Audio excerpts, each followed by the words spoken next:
A oração eficaz, nós sabemos que todas as orações elas são ouvidas por Deus, mas nem sempre nós recebemos a resposta que nós esperamos.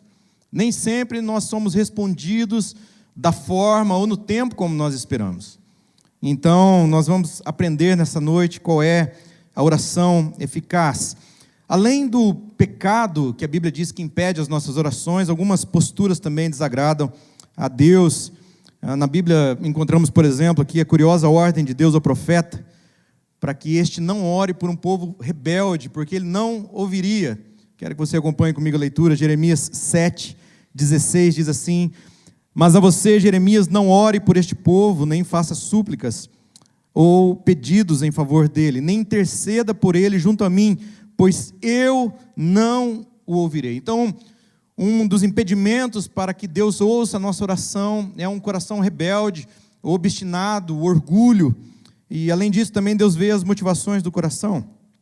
Veja que nos diz Tiago: quando pedem, não recebem, pois pedem por motivos errados, para gastar em seus próprios prazeres. Então, a motivação do coração também é algo que Deus leva em conta para responder a nossa oração. Agora, nós sabemos que Deus responde o homem fiel, Deus responde a mulher fiel. E Ele responde de algumas maneiras. Uma das respostas que Deus tem para nós é sim. Então, o sim de Deus nos aprova. É quando o nosso sonho, o nosso anseio está em sintonia com também o projeto de Deus para a nossa vida. Então, o sim de Deus é aprovação para a nossa vida. Mas tem também o não. Não também é resposta de Deus. E não é proteção. Não é livramento de Deus também para a nossa vida. Eu me lembro, por exemplo, há muitos anos atrás, eu ainda era um adolescente, gostava de uma menina que na época era muito bonitinha, e eu orei a Deus, disse: Deus, eu podia bem namorar essa menina, né? Porque ela é bonita e nós somos da mesma idade, mas naquela época eu acredito que Deus disse não para mim, sabe? Então não tive a oportunidade de namorar aquela menina. Esses dias atrás eu voltei para essa cidade e eu me encontrei com ela, sabe, irmãos? Foi livramento mesmo de Deus. Foi proteção de Deus para a minha vida. Eu creio nisso. Então, o não de Deus, ele é proteção para nós também. E tem uma outra resposta do Senhor, que é o espere. Ninguém gosta de esperar, eu também não gosto. Se você talvez é ansioso como eu, você não gosta de esperar, mas o espere de Deus nos prepara. E ainda tem uma outra resposta, que é: eu tenho algo melhor para você. É quando Deus diz: meus pensamentos são maiores do que os teus, então o que eu tenho para você é muito maior. Então, essa resposta do Senhor nos promove. Amém? Inclusive, na Bíblia encontramos a curiosa história de uma mulher que se encontra com Jesus e ela tem a sua vida transformada através do poder da oração. Não é uma oração dessas que nós estamos acostumados, de fechar os olhos e estar de joelhos, mas é também uma forma de orar, porque ela se encontra com Jesus e ela abre o seu coração diante de Jesus. Eu quero que você acompanhe comigo a leitura de Mateus, capítulo 15, diz assim, a partir do verso 21. Saindo daquele lugar, Jesus retirou-se para a região de Tiro e de Sidom. Uma mulher cananeia natural dali veio a ele gritando: Senhor, filho de Davi, tem misericórdia de mim. Minha filha está endemoniada, está sofrendo muito. Mas Jesus não lhe respondeu palavra. Então seus discípulos se aproximaram dele e pediram: manda embora, pois vem gritando atrás de nós. E ele respondeu: eu fui enviado apenas às ovelhas perdidas de Israel. A mulher veio, adorou de joelhos e disse: Senhor, ajuda-me. E ele respondeu: não é certo tirar o pão dos filhos e lançá-lo aos cachorrinhos. Disse ela, porém: sim, Senhor, mas até os cachorrinhos comem das migalhas que caem da mesa dos seus donos. E Jesus respondeu: mulher, grande é a sua fé, seja conforme você deseja. Numa outra versão vai dizer: seja conforme você crê. E naquele mesmo instante a sua filha foi curada. Amém? Então, com base nesse texto aqui, quais são os estágios, de uma oração eficaz? Em primeiro lugar, o primeiro estágio da oração eficaz é a necessidade. Talvez você tenha orado nesses dias, talvez você tenha buscado a Deus nesses dias, por causa de uma grande necessidade que você tem. E eu posso dizer com toda segurança que Deus ele tem compromisso com a sua palavra, e tudo aquilo que Ele prometeu para nós vai se cumprir em nossas vidas, amém? O problema é que nós queremos que Deus muitas vezes avalize um sonho ou um projeto que nem ao menos Ele foi consultado. A Bíblia diz que Ele tem compromisso com a sua palavra, com as nossas necessidades, não com as nossas loucuras, não com as nossas fantasias pessoais. Ele tem compromisso em suprir nossas necessidades. Veja, na história dessa mulher, como isso fica claro.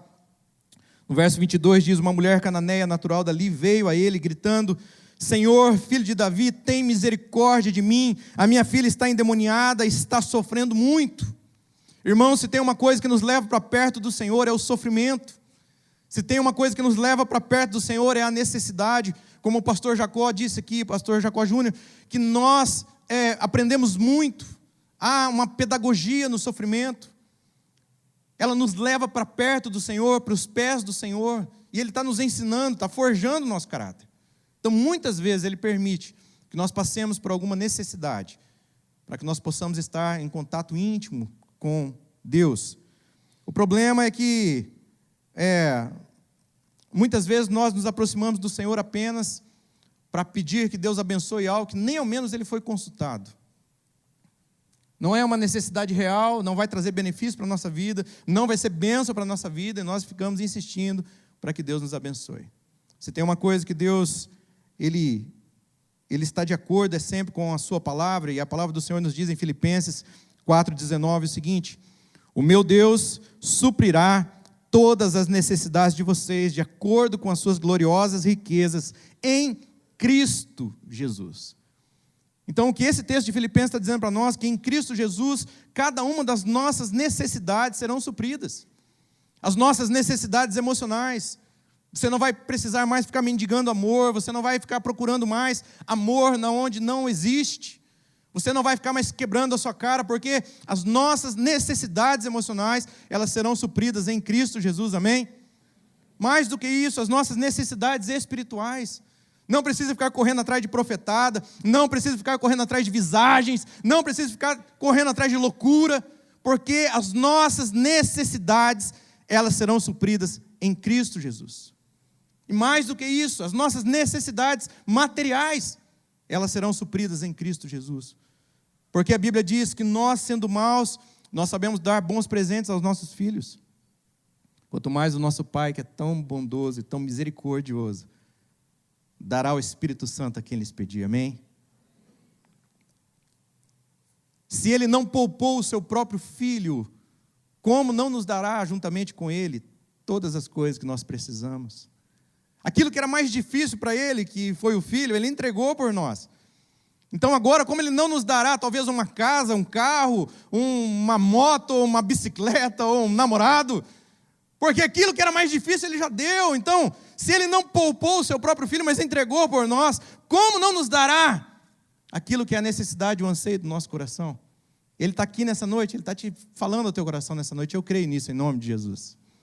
Segundo lugar, o segundo estágio da oração eficaz é angústia. Talvez você já orou também angustiado.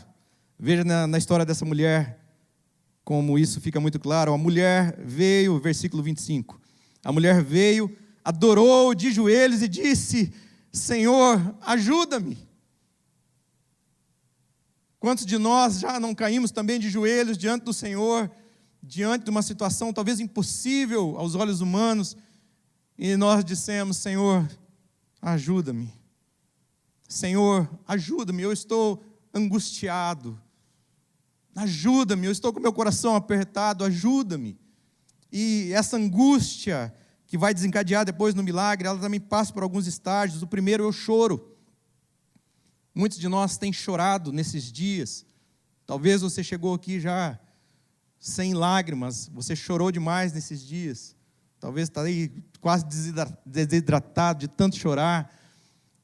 O choro, irmãos, ele é uma válvula de escape para nós.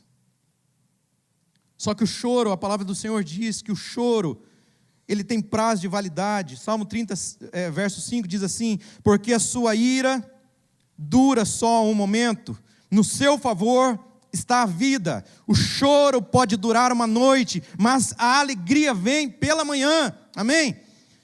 Essa noite às vezes é uma noite longa, às vezes é mais do que uma noite como aquela que nós estamos acostumados. É um tempo difícil de escuridão na nossa vida. Mas a palavra do Senhor está dizendo: olha, o choro, ele pode durar um tempo, uma noite, mas ela vem. Um dia vai amanhecer novamente, e a alegria vai reinar sobre a tua vida, em nome de Jesus. Pouco mais à frente, o salmista diz, já se alegrando, ele diz: mudaste o meu pranto em dança, a minha veste de lamento em veste de alegria, para que o meu coração cante louvores a ti e não se cale. Senhor meu Deus, eu te darei graças para sempre. Mudaste o meu pranto, mudaste o meu choro, transformaste a minha vida, transformaste o meu choro em alegria. Eu tenho certeza disso, que o Senhor, Ele quer nos ver contentes. Ele não quer nos ver chorando o tempo todo, Ele quer nos ver sorrindo. E o choro nosso, ele vai passar. É uma promessa de consolo para nós, para todos aqueles que choram, que está lá em Mateus capítulo 5, verso 4. Bem-aventurados os que choram, pois eles serão consolados. Se você chegou aqui nessa noite com seu coração ferido, se você chegou aqui nessa noite com seu coração machucado, se você chegou aqui talvez banhado em lágrimas, talvez as pessoas não tenham visto, talvez você está sorrindo por fora, mas tem chorado por dentro. Há uma promessa de Deus para a tua vida e para o teu coração. E a palavra está dizendo: bem-aventurados os que choram, pois serão consolados. Amém?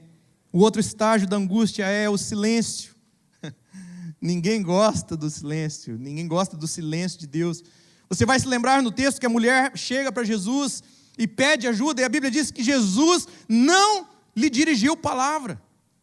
Quantas vezes você tem clamado a Deus, quantas vezes você tem orado a Deus, e parece que o céu é de bronze, você não ouve a resposta do Senhor.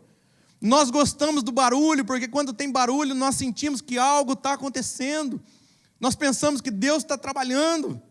Mas, irmãos, eu tenho algo para te dizer. Deus trabalha em silêncio também, amém? Deus trabalha em silêncio.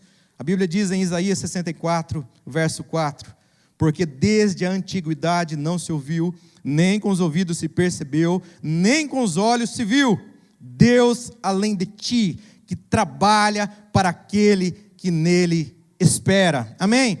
Quantas pessoas esperam no Senhor aqui? A Bíblia está dizendo que o Senhor trabalha em teu favor, por aqueles que nele esperam. E muitas vezes é em silêncio. Nós não gostamos do silêncio. Quantas vezes eu orei a Deus, quantas vezes eu clamei a Deus, quantas vezes eu busquei a resposta do Senhor, mas sempre havia um silêncio, e isso é perturbador para nós. Mas não significa que Deus não está trabalhando. Não significa que Deus está alheio à tua situação, ao teu sofrimento, porque Ele trabalha também no silêncio. O último estágio da angústia é o preparo. Ninguém gosta de ouvir: Deus está preparando você.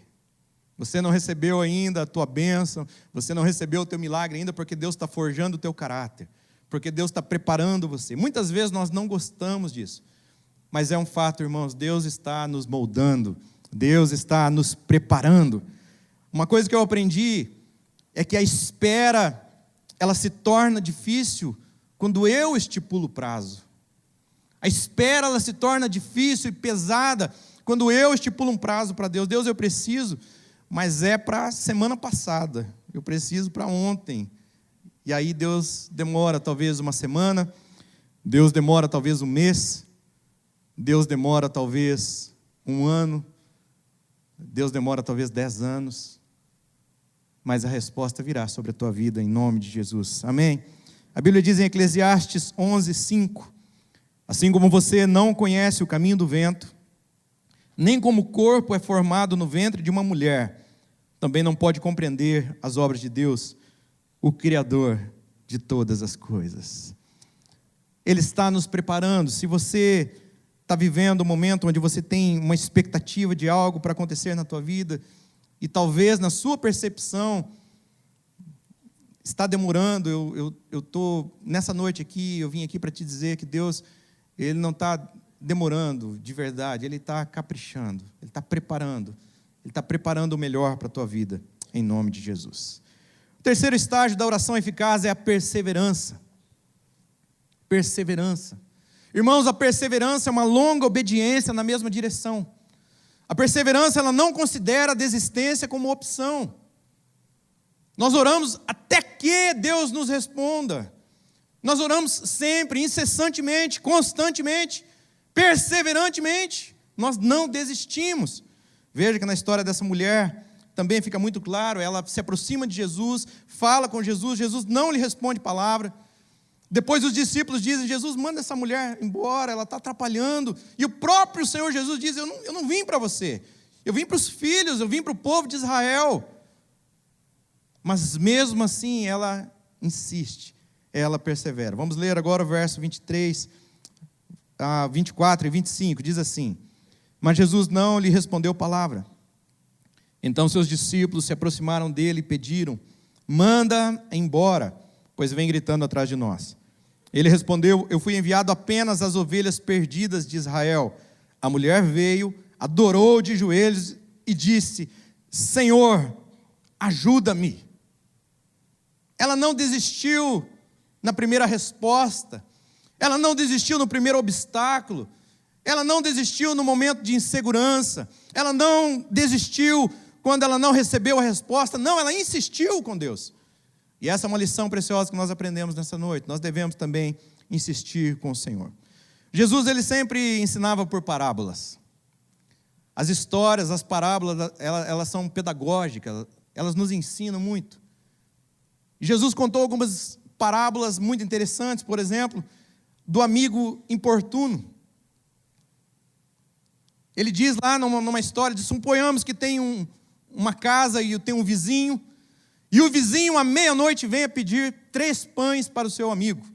Ele bate na porta à meia-noite e diz, ô vizinho, me dá 3 pães, porque chegou visita em casa, eu não tenho nada para oferecer. E o vizinho grita lá dentro, a porta já está fechada, meus filhos já estão dormindo, eu não vou lhe dar, vai embora. Mas aí o amigo insiste, bate na porta novamente e diz, por favor, ajuda-me. Eu recebi visita em casa, eu não tenho nada para oferecer.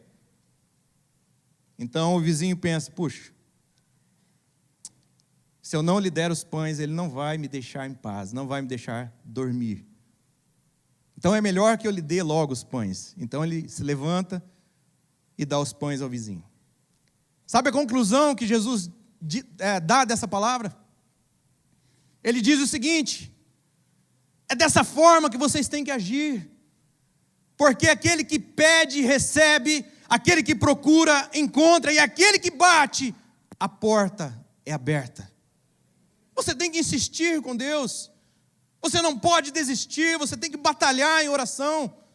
Talvez há anos você tenha lutado em oração. Esses dias eu atendi uma mulher que disse comigo assim, pastor, eu vou parar de orar pelo meu filho, porque eu tenho orado e a conclusão que eu chego é que ele está cada vez pior, ele não está melhorando, ele está piorando. Eu desisto, eu não vou mais orar pelo meu filho. E eu disse para ela, olha, você pode desistir de orar pelo teu filho, mas sabe de uma coisa, o diabo não vai desistir dele. E ela disse, misericórdia, pois é. Então não desista de orar pelo teu filho, não desista de orar pelo teu marido, não desista de orar por aquilo que é o teu sonho, porque certamente Deus vai lhe abençoar em nome de Jesus. Ele conta uma outra história, de um juiz iníquo, de um juiz perverso, de um juiz que não era temente a Deus e também não gostava do povo. E talvez, se você analisar os juízes que nós temos no Brasil, nas maiores instâncias, né, talvez não seja uma mera coincidência. Mas ele era um juiz que não era temente a Deus, não se importava com as pessoas, e então chega uma viúva e diz, faça justiça para mim, atenda o meu caso. E o juiz não é temente a Deus, ele não liga para as pessoas, ele ignora. Mas essa viúva começa a importunar a vida dele. E ele diz, embora eu não seja temente a Deus, embora eu não goste das pessoas, eu vou julgar a causa dessa mulher para ela parar de me perturbar.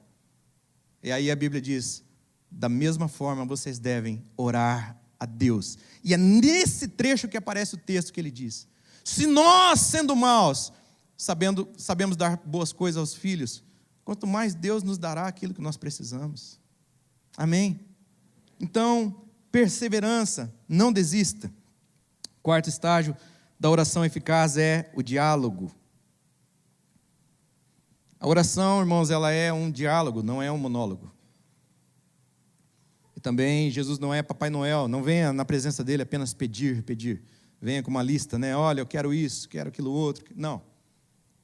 O Billy Graham diz que nós devemos orar, não até que Deus nos ouça, mas até que nós possamos ouvir a voz de Deus. Nós precisamos conversar com Deus. A oração é intimidade, é diálogo, é falar e é ouvir. Às vezes a oração não muda as circunstâncias, mas certamente muda o nosso coração. Eu vou repetir isso aqui. Às vezes a oração não muda as circunstâncias, mas muda o nosso coração. Mas nós devemos orar. Veja na história dessa mulher mais uma vez. E ele respondeu: eu fui enviado apenas às ovelhas perdidas de Israel. A mulher veio, adorou de joelhos e disse: Senhor, ajuda-me. E aí ele respondeu de novo: não é certo tirar o pão dos filhos e lançá-lo aos cachorrinhos. Irmãos, mais do que um pedido, oração é relacionamento. Quanto tempo você tem investido em oração na tua vida? Quanto tempo você tem gasto, né, entre aspas, na presença de Deus? Eu tenho aprendido que na medida que nós falamos com Deus, nós vamos aprendendo mais sobre Ele, sobre o caráter dEle, e essa intimidade vai gerando em nós uma confiança. Quanto mais nós confiamos, mais nós cremos, e isso vai gerando em nós uma fé, e vai possibilitar o milagre na nossa vida. Nós precisamos ter intimidade a ponto de ouvir a voz de Deus. Um dia desses, há alguns anos atrás, nós estávamos numa pizzaria, cheio de gente, e o meu sobrinho gritou em algum lugar lá que ele estava correndo, e a minha cunhada disse: olha, é o Nicolas. E eu pensei: puxa, minha cunhada tem um ouvido supersônico, como é que ela ouviu a voz desse menino no meio dessa multidão? Eu sou pai de um menininho agora que vai completar 2 anos. Esses dias nós estávamos numa churrascaria, lotado de gente, todo mundo falando alto. De repente eu ouvi aquela vozinha bem fininha: papai! Eu disse: é meu filho? Eu reconheci a voz dele. Parece que havia um radar, detector. Irmão, quando você anda em intimidade com Deus, você consegue detectar a voz de Deus também. Você consegue ouvir a voz de Deus perfeitamente. Você consegue saber quando é o diabo que está falando, quando é o mudo que está falando, quando é o seu coração que está falando, ou quando é Jesus falando. Você consegue entender. E você precisa do diálogo para ter essa intimidade com Deus. Nós aprendemos a ouvir a Deus praticando. Onde? Como? Na oração.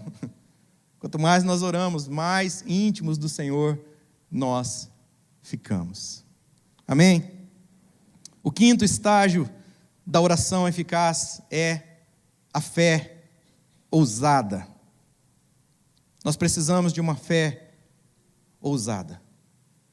Uma fé que vai além do óbvio, uma fé que vai além das circunstâncias, uma fé que vai além, muitas vezes, de um diagnóstico, vai além, talvez, da palavra do gerente do banco, vai além, talvez, da palavra de um médico. Nós precisamos de uma fé, porque a Bíblia diz que nós andamos por aquilo que nós cremos, não por aquilo que nós vemos, amém? Nós caminhamos sobre a promessa de Deus, sobre a palavra de Deus. Não é sobre a circunstância, não é sobre o sentimento, não é sobre o momento negativo que nós estamos vivendo, não, nós caminhamos sobre a promessa de Deus. Se você ler o texto de Hebreus capítulo 11, você vai ver que pela fé, homens e mulheres comuns fizeram coisas extraordinárias. Venceram exércitos, tiveram de volta os seus filhos, da fraqueza tiraram forças, caíram numa cova de leões e não teve ferimento nenhum. Homens e mulheres comuns, que pela fé tiveram uma vida extraordinária. Veja que essa mulher, ela não desiste, ela tem uma fé que é uma fé ousada. Depois da resposta de Jesus, que ele diz lá, não é certo tirar o pão dos filhos e lançá-lo aos cachorrinhos.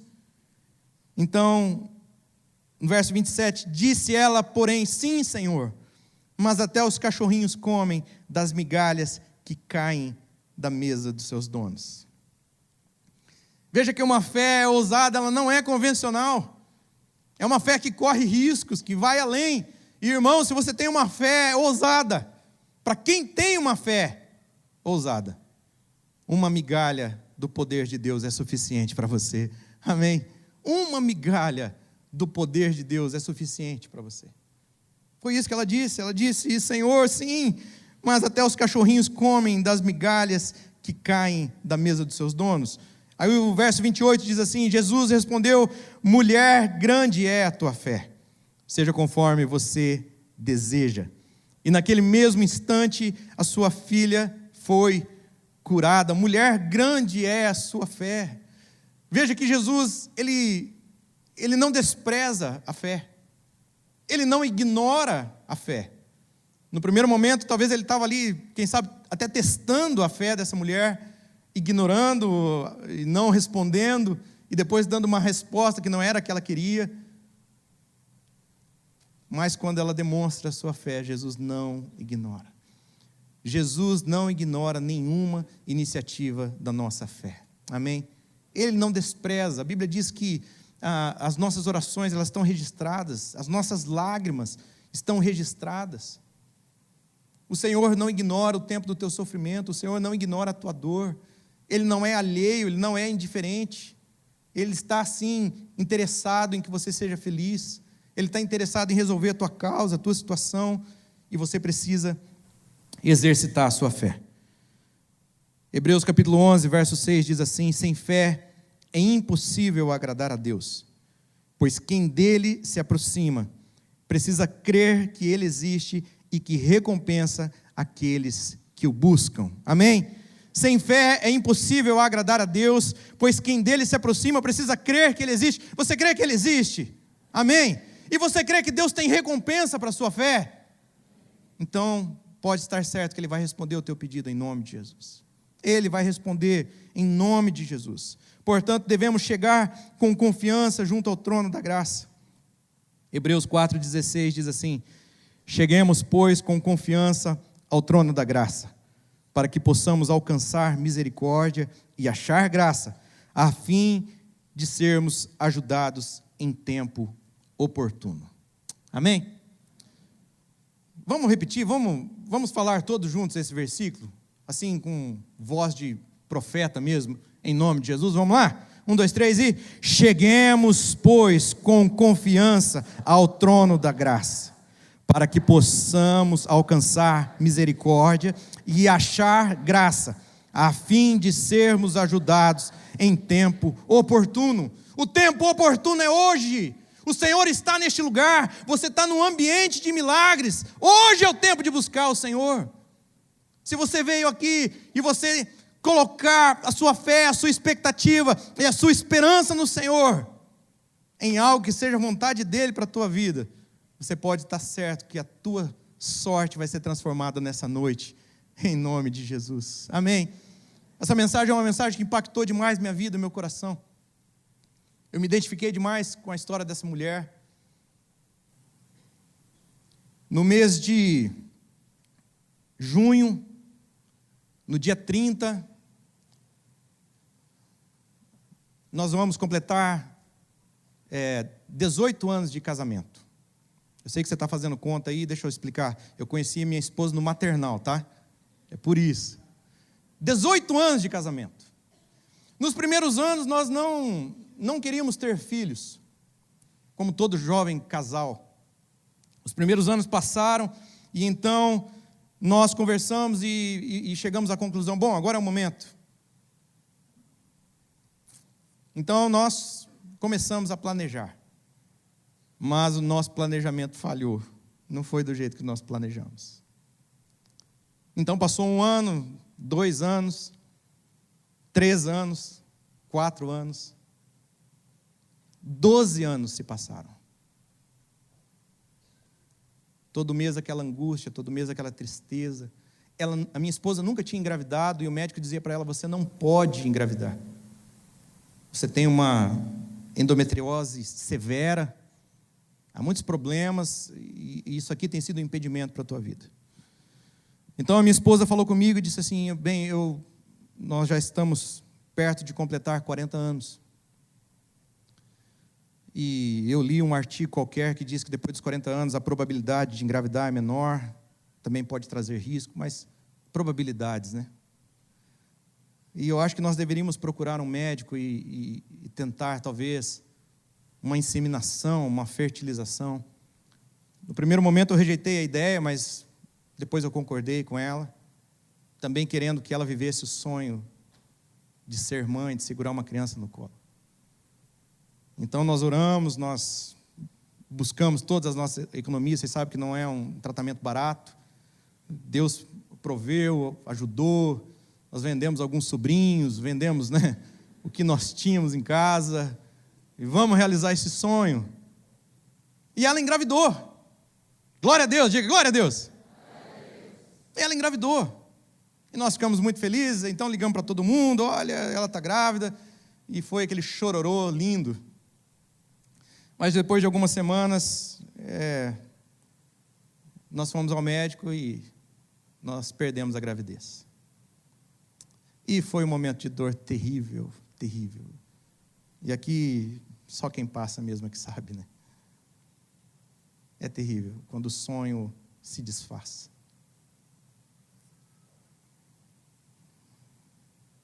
E foi um momento muito doloroso para nós. Eu me lembro que a minha cunhada estava vindo de Paranavaí, toda alegre, trazendo um monte de roupas, e quando ela chegou em casa, nós dissemos: não tem mais bebê.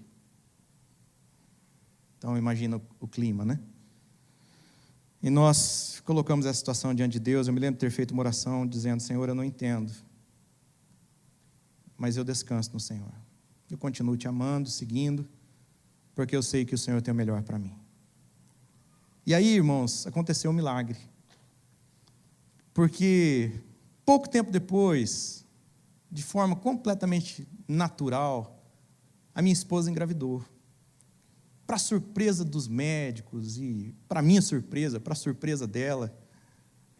Eu me lembro que quando naquela primeira gravidez, ela ficou em repouso absoluto, porque ela teve sangramento, então ela nem ia ao banheiro praticamente, mas mesmo assim não deu certo. E aí quando ela então, né, como nós dizemos na gíria, desencanou, ela foi jogar bola, ela pulou na piscina, ela foi no acampamento de esposas em Londrina e caiu, e machucou, e ela já estava grávida. A promessa de Deus, ela se cumpriu na nossa vida. E sabe, nós oramos a Deus falando: Deus, nós queremos um menininho, nós queremos um filho. E para quem está nessa situação, talvez tenha mulheres aqui assim, você sabe como é doloroso. Aí você liga a TV, no jornal, olha, um casal lá de Curitiba jogou uma criança na lata do lixo. Aí você fala: Deus, não é possível. Nós estamos com o quarto completamente montado, nós temos condições de criar uma criança. E como é que o Senhor dá uma criança para uma mãe despreparada dessa que joga a criança no lixo, enquanto nós estamos aqui querendo amar? E nós não entendemos. E também não é para entender. Mas sabe que depois que nasceu o Gabriel, eu tenho entendido muito mais de Deus sobre a nossa vida. Nós pedimos um filho. E Deus nos deu um filho que é um menino muito querido, inteligente, esperto. E um milagre maior ainda, que ele não se parece muito comigo, então ele é lindo, sabe? Então, é demais. Nós temos uma foto dele aí, não tem? Olha lá.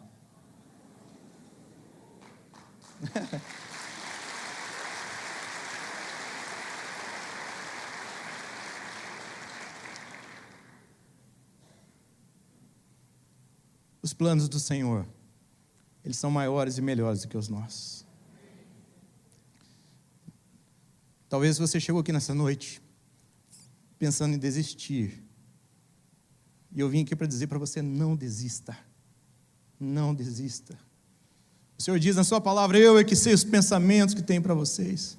São pensamentos de paz e não de mal, para vos dar o fim que vocês desejam. Então ireis, orareis a mim, buscar-me-eis e me encontrareis, quando vocês me buscarem de todo o coração. Eu serei achado de vós, diz o Senhor, e farei mudar a vossa sorte.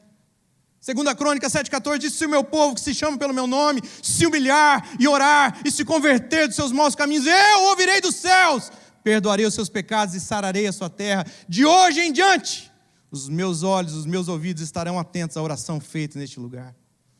Jeremias 33,3 diz: clama a mim, eu te responderei, te anunciarei coisas grandes e ocultas que você sequer podia imaginar.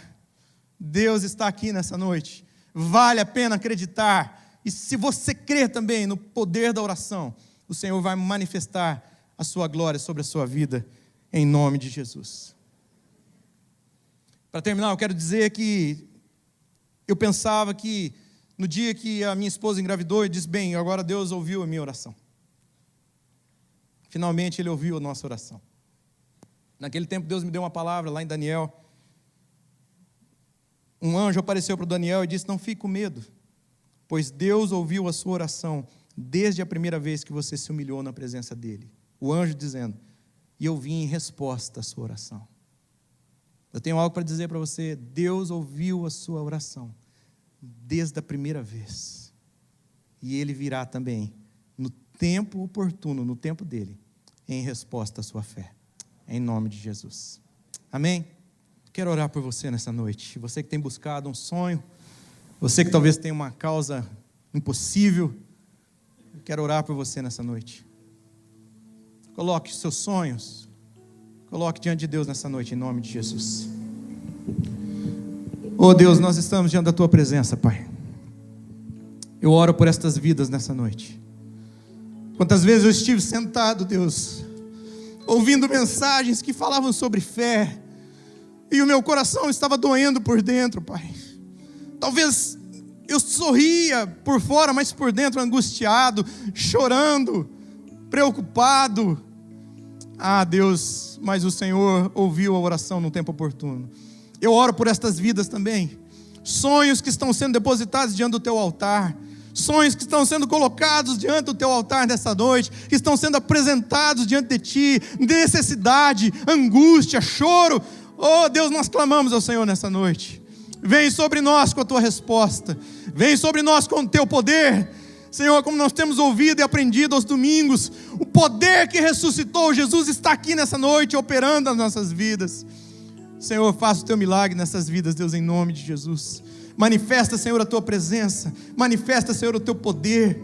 Senhor, esta é a noite, Pai, da mudança. Essa é a noite do milagre. Em nome de Jesus, eu oro por cada vida, eu intercedo por cada vida nessa noite, crendo que o Senhor é poderoso para fazer infinitamente mais, além daquilo que nós pedimos, pensamos ou imaginamos. Eu abençoo essas vidas em nome de Jesus nessa noite, em nome de Jesus. Amém. Missionária Central de Maringá.